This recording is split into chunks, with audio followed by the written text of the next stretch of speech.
front in the Middle East could complicate US efforts and send oil prices even higher. ከፋርስ እስከ ኤደን ባህር ድረስ የአረብ ቀጠናም በጦርነት የታመሰ ነው።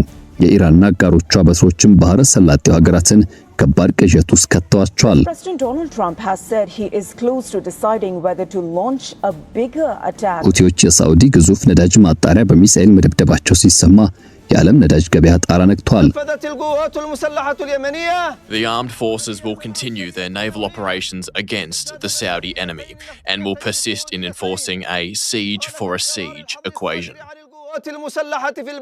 ናስረላዎቹ ሳውዲን በቀይ ባህር ቆልፈው ይዘው አሁን ደግሞ በሚሳኤል ነዳጅ ማውጫዎችን እየደበደቡ ነው።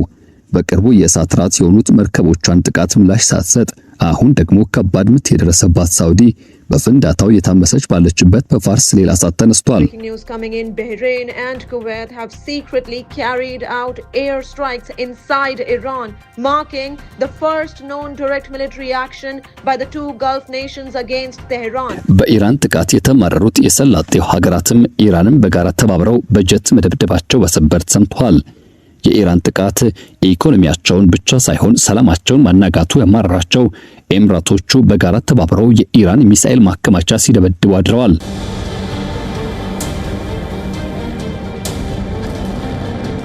አሁን የተፈራው እሳት ተነስቷል። አረቦቹ እርስ በርስ መናከስ ጀምረዋል። አሜሪካ እንድትዋጋላቸው ኢንቨስት ያደርጉ የነበሩት የነዳጅ ከበርቴዎቹ አሁን እጃቸውን ሰብስበው ከእሳቱ ለመቋደስ ገብተውበታል። የኢራን ምላሽ ግን እጅግ የከፋ ሆኗል። ቻናሉን ሰብስክራይብ በማድረግ እይታዎትን ይጀምሩ። ቪዲዮ ላይክ ማድረግ ደግሞ ቀዳሚ እርምጃው ይሁን። conflict has entered a dangerous new phase. US operations against Iran have stretched into their 19th, that is 13th day, with President Donald Trump promising strikes bigger than ever. Iran has responded with attacks on US military bases across the በውጥረት ተውጣ ባለችው የፋርስ ባህረ ሰላጤ ቀጠና ውስጥ አዲስና አስደንጋጭ የውጥረት ማዕበል መከሰቱ መላው ዓለምን አስደምሟል። ባህሬንና ኩዌት በኢራን ግዛት ጥልቅ ክፍል የአየር ጥቃቶችን የሰነዘሩ ሲሆን ይህም መካከለኛው ምስራቅን ላለፉት 5 ወራት አጥለቅልቆ የቆየው ግጭት ውስጥም ታሪካዊ የማዕዘን ድንጋይ ሆኖ ተቀምጧል። ዘ ዎል ስትሪት ጆርናል ባወጣው ልዩ ዘገባ መሰረት የእነዚህ ሁለት የባህረ ሰላጤው ሀገራት የጦር ጄቶችም በዚህ ወር መጀመሪያ ላይ የኢራንን የአየር ክልል በሚስጥር ጥሰው መግባት በድሮንና በሚሳኤል ማከማቻ ዴፖዎች እንዲሁም በሌሎች ወሳኝ ወታደራዊ ተቋማት ላይ የቦምብ ናዳ በማውረድ ተከታታይነት ለነበራቸው የኢራን ጥቃቶች ደፋር የመልስ ምትን ሰጥተዋል። በዚህ ብቻ አላበቃም። ክስተቱ ተራ የድንበር ላይ ፍጭት አይደለም። ይልቁንም ወደ ሙሉ ቀጠናዊ ጦርነት በተቀየረው በዚያ ውጊያ ውስጥም የአረብ ባህረ ሰላጤ ሀገራት በኢራን እስላማዊ ሪፐብሊክ ላይ የፈጸሙት የመጀመሪያው የተረጋገጠ ቀጥተኛ ወታደራዊ የመልስ ምት ነው።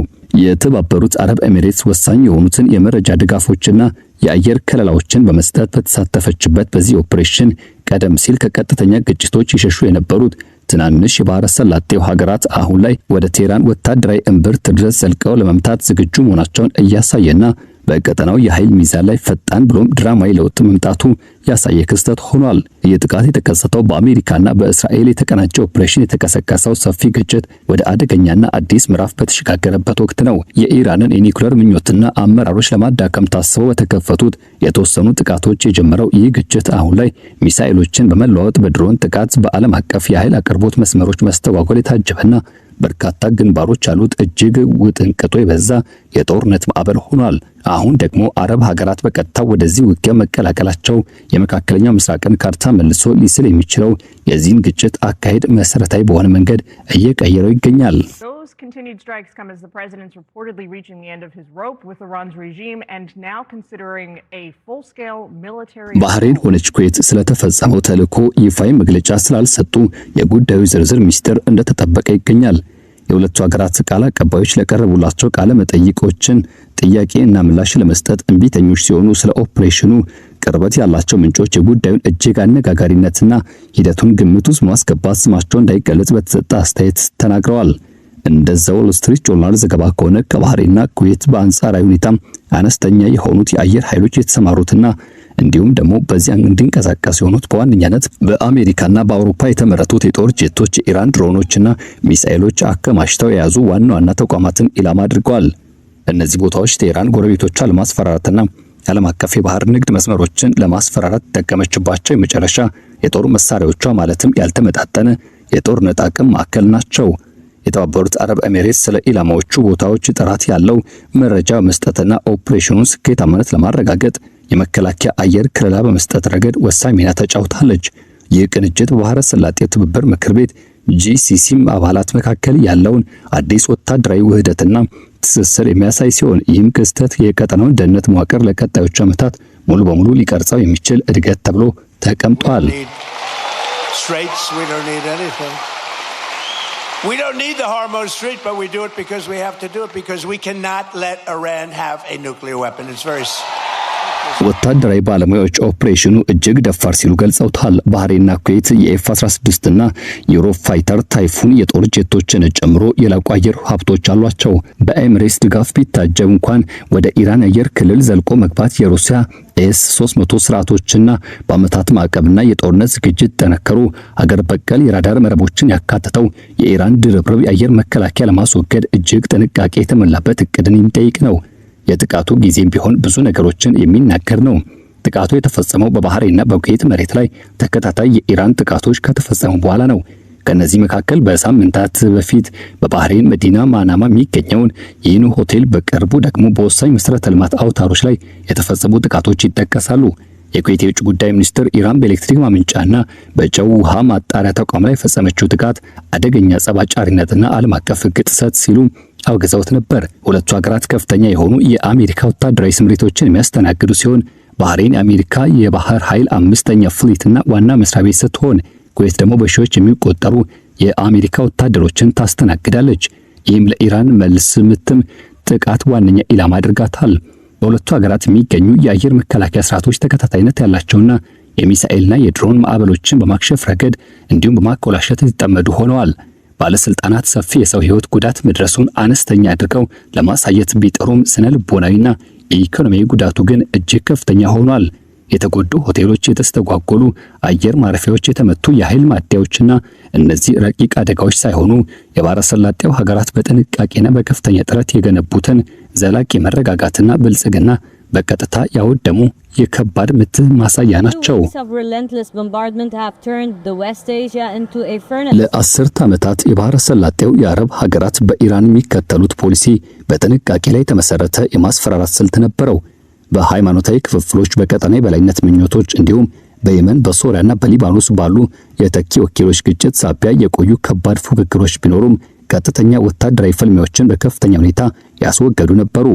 የኢራን የመቋቋም ህብረት አክሲስ ኦፍ ሬዚስታንስ ስልትም ሙሉ በሙሉ ወደ ሆነ የጥፋት ጦርነት ሳይገባ ኃይልና ተጽዕኖ ለማንጸባረቅ እንደ ሄዝቦላ፣ ሁቲዎችና የተለያዩ የኢራቅ ሚሊሻዎች ባሉ ወኪሎቿ ላይ ተመሰረተ ነበር። ይህ ስልታዊ ስሌት ሙሉ በሙሉ ተሰባብሯል ቢባል አሁንም በሁቲዎችና በኢራቅ ሚሊሻዎች የሚታዩ ጥቃቶች ህብረቱ እንዳልፈረሰ የሚያሳዩ ናቸው። የባህሬንና የኩዌት የአየር ኃይሎችም በቁጥጥር አነስተኛ ቢሆንም እጅግ ዘመናዊና የሰለጠኑ መሆናቸው ግን አይካድም።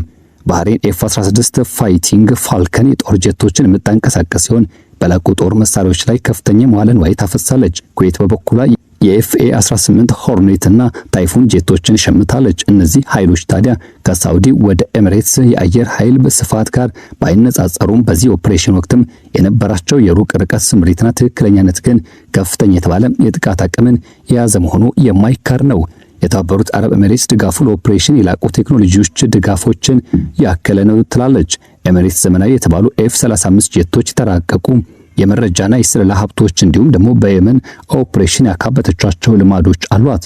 በአየር ከለላ ረገድም የተጫወተችው ሚና የጦር ጄቶቹ እጀባና የኢራን ራዳሮች በማኮላሸት የተደረጉ እነዚሁ የኤሌክትሮኒክስ ጦርነቶችን ያካተተ ሳይሆን አይቀርም ተብሏል። ይህ ኦፕሬሽን የባህረ ሰላጤውን ሀገራት ቀጥተኛ ተሳትፎ በከፍተኛ ደረጃ ያሰፋል። ቀደም ሲል ምላሾቹ አየር መከላከያዎችና ዲፕሎማሲያዊ ጫናዎች ላይ ብቻ ያተኮሩና የተወሰኑ ነበሩ። አሁን ግን በኢራን ግዛት ውስጥ የተፈጸሙ የማጥቃት ተኮር ጥቃቶች አዲስ ምላሽ የሰጡ ናቸው። እሱም ከመታችሁን እኛም በቀጥታ እንመታችኋለን የሚል ለአሜሪካ ስትራቴጂ ያለው ሰፊ አንድምታ እጅግ የጠለቀ ነው። የአሜሪካ ጦር ሰፈሮች ጥቃት እየደረሰባቸው ባለበትና ባህረ ሰላጤው አጋሮችም ተቀዳሚ እርምጃዎችን መውሰድ በጀመሩበት በዚህ ወቅት ላይ ዋሽንግተን ወይ አስተባብራ የመምራት አሊያ ደግሞ የጸረ ኢራን ጥረቱን የመበታተን አደጋ የመጋፈጥ ግዴታ ተደቅኖባታል።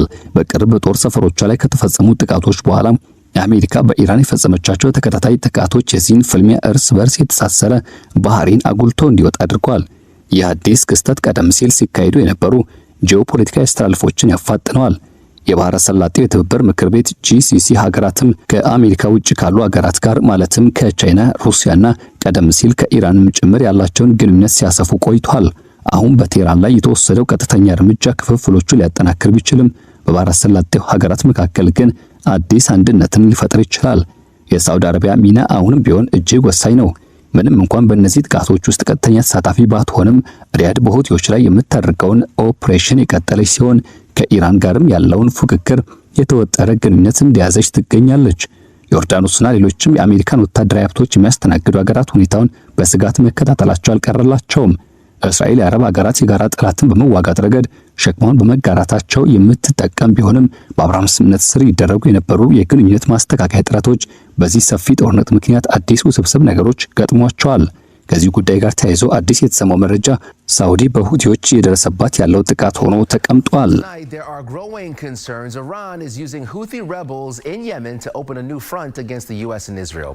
After recent attacks on Saudi oil tankers, retaliatory airstrikes are now underway. ደቡባዊ ሳውዲ አረቢያ ሰማይ ላይ የተከሰተው ፍንዳታ ላለፉት 10 ዓመታት የቀጠናው ሀያላን ሀገራት ሲፈታተን የቆየውን በኢራን የሚደገፈው የመኑ ሁቲ አማጽያን ቡድን በሳውዲ አረቢያ የኃይል መሰረተ ልማት ግዙፉን የጃዛን ነዳጅ ማጣሪያ ማዕከል ኢላማ ያደረገ በርካታ የባላስቲክ ሚሳኤል አስወንጭፏል። በአካባቢው የነበሩ የተቀረጹ ተንቀሳቃሽ ምስሎች ሌሊቱን ግዙፍ ጭስ ወደ ሰማይ ላይ ሲወጣ የሚያሳይ ሲሆን የናሳ የመረጃ ስርዓት ሳተላይት ደግሞ በዚያ ግዙፍ ማዕበል ምስራቃዊ ክፍል ላይ ከዚህ ቀደም ታይቶ የማይታወቅ ከፍተኛ የተባለ የሙቀት ልዩነትና የእሳት ነበልባል መኖሩን ይፋ አድርጓል። ይህ ጥቃት እጅግ አደገኛ በሆነ የተኩስ ማቆም ስምምነት ላይ የነበረውን ግጭት በከፍተኛ ሁኔታ ያባባሰና ቀደም ሲል በውጥረት ተውጣ በነበረችው መካከለኛው ምስራቅ ውስጥም አዲስ የጦርነት ግንባር የከፈተ ክስተት ነው። የቴህራን እጅግ አጥቂ ተኪ ኃይል በመሆን የሚንቀሳቀሱት ሁቲዎች ዓለም አቀፍ ነዳጅ ገበያ ወደ ተዘበራረቀ ሁከት በተቃረበበት በዚህ አጋጣሚ የሳውዲ ኢኮኖሚያዊ ህይወት መስመርን በቀጥታም የተፈታተኑት ይገኛሉ። የጃዛ ነዳጅ ማጣሪያ ማዕከል ቀላል ተቋም አይደለም። በቀን 400,000 በርሜል ድፍድፍ ነዳጅ የማጣራት አቅም ያለው ግዙፍ ተቋም ነው። የሳውዲ አራምኮን ጠቅላላ የዕለታዊ ነዳጅ እንዲሁም ፈሳሽ ምርትም 4% ያህሉን ያስተናግዳል። ከዓለም አቀፍ ግዙፍ ኢንዱስትሪ ጋዝ ማዕከላት አንዱ ከሆነው የዚህ ተቋም ጋር የተሳሰረው በፕላኔቷ ትልቁ የተቀናጀው ጋስፊክሽን ኮምባይንድ ሳይክል IGCC ጣቢያ የሚንቀሳቀሰው ጃዛ የ12 ቢሊዮን ዶላር ተቋም ነው። coalition in Yemen says it's bombed military sites linked to the Ansarullah Houthis. It says the sites were being used to threaten commercial shipping. የ3.8 ጊጋዋት ኤሌክትሪክ የማመንጨት አቅም ያለው ጣቢያ ከአቅም በላይ በሆኑ የነዳጅ ማጣሪያ ተረፈ ምርቶችን በመጠቀም ከትልልቅ የባህር ላይ የነፋስ ኃይል ማመንጫዎች የሚበልጥ የኤሌክትሪክ ኃይሎችን ያመነጫል። ተቋሙ ከፍተኛ ኤሌክትሪክ ኃይል ማቅረብ ብቻ ሳይሆን ለማጣሪያ ኦፕሬሽኖች እጅግ አስፈላጊ የሆኑ የሃይድሮጅን እንፋሎቶችን ያመርታል። በአየር ምርቶች የሚመራው የጋራ ማህበር የሚተዳደረው ይህ ተቋም እጅግ ከፍተኛ መጠን ያለው ምርትን እንደሚያቀርብ ሲነገር በቀን ከ75,000 ሜትሪክ ቶን በላይ ኦክሲጅን እና ናይትሮጅን በቀን 2.5 ቢሊዮን ስታንዳርድ ኩቢክ ጫማ ጋዝ በማምረት ረገድ እንደ ዴንማርክ ያለችውን ሙሉ ሀገር በኤሌክትሪክ ኃይል ለማንቀሳቀስ የሚያስችል አቅም አለው። በዚህ ቦታ ላይ የተፈጸመው ጥቃትም የሳውዲ አረቢያን የኢኮኖሚ መቋቋም አቅም እምብርትን የመታ ነው።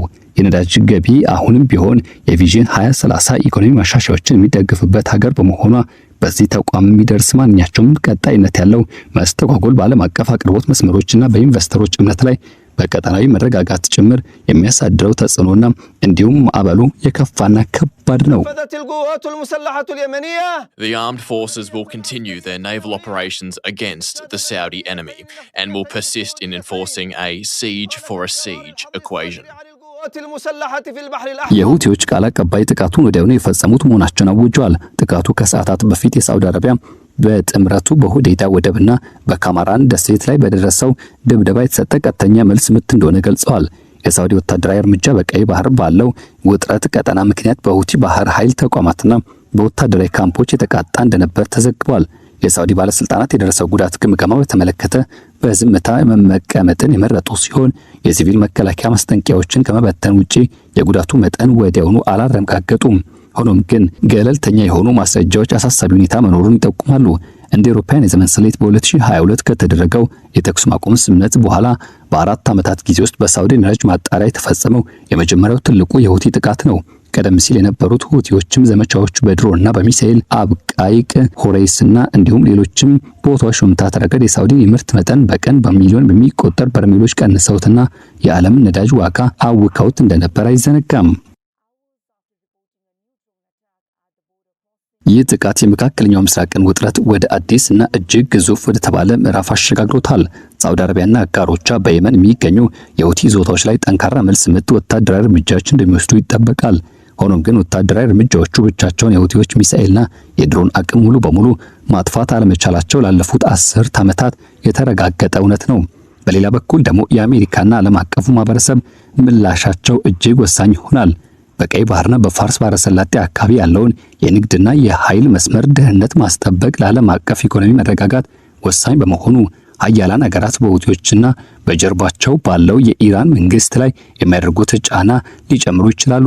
በጃዛ ነዳጅ ማጣሪያ ማዕከል በተነጠለ ሁኔታ የተከሰተ አጋጣሚ አይደለም። ይልቁንም ለዓመታት ሰፍኖ ከቆየው የውጥረት ሂደት ማርገብ በኋላ እንደገና ገርሽቶ በቀሰቀሰው የድንበር መሸጋገሪያ ውጊያና ግጭት ማዕበል ውስጥ የተቀሰቀሰ ክስተት ነው። በየመን የሚገኘው ይፋዊ መንግስት ወደ ስልጣን ለመመለስና የሁቲዎችን ግስጋሴ ለመግታት በሚል በሳውዲ አረቢያ መሪነት የተከፈተው ዘመቻ በቢሊዮኖች የሚቆጠር ሀብት የበላና የሺዎችን ህይወት የቀጠፈ እጅግ አሰልቺና አውዳሚ ፍልሚያ ነው። እንደ አውሮፓውያን ዘመን ስሌት በ2022 የተደረሰው ደካማ ተኩስ አቁም ስምምነትም ጥቂት የእፎይታ አየር ያበሰረ ሲሆን በሳውዲ አረቢያ የሚደረጉ ክፍያዎችን በሁቲዎች የሚመሩ አካባቢዎች ሳይቀር ለሚገኙ የየመን ሲቪል ሰራተኞች ደሞዝ መሸፈኛ ይውሉ እንደነበር ዘገባዎች ያስታውሱናል። ይህ አዲሱ የጥቃት ማዕበል በቅርብ ከተከሰቱት የአሜሪካና የኢራን ውጥረቶች፣ የቀይ ባህር ንግድ መስተጓጎሎች ጋር በተገናኘ ተኪ ኃይሎች ዝግጅት ጋር የሚተሳሰር ነው። ሁቲዎች ከኢራን ጥቅም ጋር የተጣጣሙ እርምጃዎችን እየወሰዱ ሲሆን ቀይ መስመሮችን ከተሻገሩ ባህር በሮችን እንደሚዘጉና የኢኮኖሚ ጦርነት እንደሚያሰፉት በመዛትም ጭምር ነገሮችን እያወሳሰቡት ይገኛሉ። የሁቲዎች ጦር መሳሪያ ክምችትም እጅግ ዘመናዊና የረቀቀ ይሆናል። እንደ ባድር ያሉ የባላስቲክ ሚሳኤሎች፣ የሩቅ ርቀት ድሮኖችና ክሩዝ ሚሳኤሎች የመከላከያ ስርዓቶችን ጥሰው የመግባት አቅም ሰጥተዋቸዋል። ሳውዲ አረቢያ እንደ ፓትሪዮት ያሉ የላቁ አየር መከላከያ ስርዓቶችና የጥምረት ኃይሎች መከላከያዎች ቢኖራትም ታሪክ እንደሚነግረን ግን አሁንም ክፍተቶች አሉ። ቀደም ሲል በተፈጸሙ ጥቃቶች ላይ ከተተኮሱት መሳሪያዎች መካከል አንዳንዶቹ የመከላከያው ድንበሩን ጥሰው መግባት በነዳጅ ጣቢያዎች ላይ ከባድ ቃጠሎችን አስከትሏል። የጃዛን ማጣሪያ በደቡብ ምዕራብ ሳውዲ ከየመን ድንበር አቅራቢያ የሚገኝ በመሆኑ እንደ አብቃይቅ ያሉ ወደ ውስጥ ዘልቀው ከሚገኙ ተቋማት ይልቅ ለሁቲዎች ጥቃት እጅግ የተጋለጠ ያደርገዋል። የማዕከሉ እጅግ ሰፊ መሆን ደግሞ ድርብርብ የአየር መከላከያዎች ቢኖሩት እንኳን ሙሉ በሙሉ ደህንነቱን ለመጠበቅ እጅግ አዳጋች ያደርገዋል።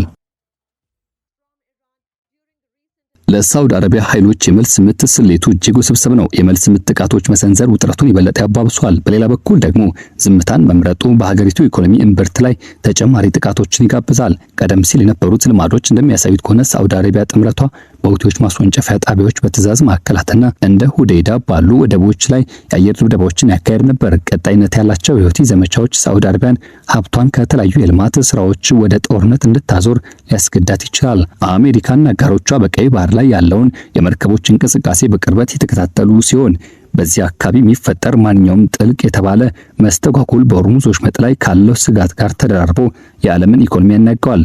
የባህረ ሰላጤው ጎረቤቶች ሁኔታውን በስጋት ይከታተሉታል። ቀደም ሲል የሁቲዎችን ጥቃት አስተናግዳ የምታውቀው የተባበሩት አረብ ኤሚሬትስ በደቡባዊ የመን ክፍል ያላትን ጥቅም ለማስጠበቅ ትፈልጋለች። በስዌዝ ቦይ ትራፊክ ላይ የተመሰረቱት ግብጽና ሌሎችም ሀገራት ደግሞ የባብ ኤል መንደብ መዘጋት ያሰጋቸዋል። እስራኤል በበኩሏ የኢራን ተኪ ኃይሎችን ቅንጅታቸውን በቅርብ ትከታተላለች። የሚመጡት ቀናትና ሳምንታት በሰላምና መልስ ምት መካከል ያለው ሚዛን የትኛው እንደሚያመዝን የሚፈትኑ ይሆናል።